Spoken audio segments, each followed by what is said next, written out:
तो दोस्तों आज हम बनाने जा रहे हैं इस पीवीसी पाइप से कूलिंग फैन। जी हाँ जी, आपने तो सीपीयू में देखा होगा कि कूलिंग फैन लगता है, तो उसी कूलिंग फैन को इस पीवीसी पाइप से हम बनाएंगे। और हाँ, इस वीडियो को शुरू से लेकर लास्ट तक जरूर देखिएगा ताकि आपको पूरा स्टेप मालूम हो जाए। वीडियो को स्टार्ट करने से पहले मैं आपको दोस्तों एक बात बताना चाहता हूँ कि आप वीडियो तो जरूर देखते हो पर चैनल को सब्सक्राइब नहीं करते, जिससे कि मेरी मेहनत भी बेकार चली जाती है और आपको भी कुछ समझ में नहीं आता। तो इसलिए चैनल को सब्सक्राइब और वीडियो अच्छी लगी हो तो वीडियो को लाइक जरूर से कर दीजिएगा। और मैं आपको बार बार बोल रहा हूँ कि आप वीडियो को बीच में स्किप करके बिल्कुल मत देखिएगा। तो चलिए वीडियो को लंबी ना करते हुए वीडियो को स्टार्ट करते हैं। तो सबसे पहले हमें चाहिए इस तरीके का पीवीसी पाइप जो मैंने ले लिया है। आपको भी इसी तरह से पीवीसी पाइप ले लेना है।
तो दोस्तों हमारा ये कूलिंग फैन बनकर रेडी है।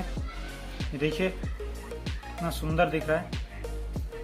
आप भी इसी तरह से घर पर बना सकते हैं।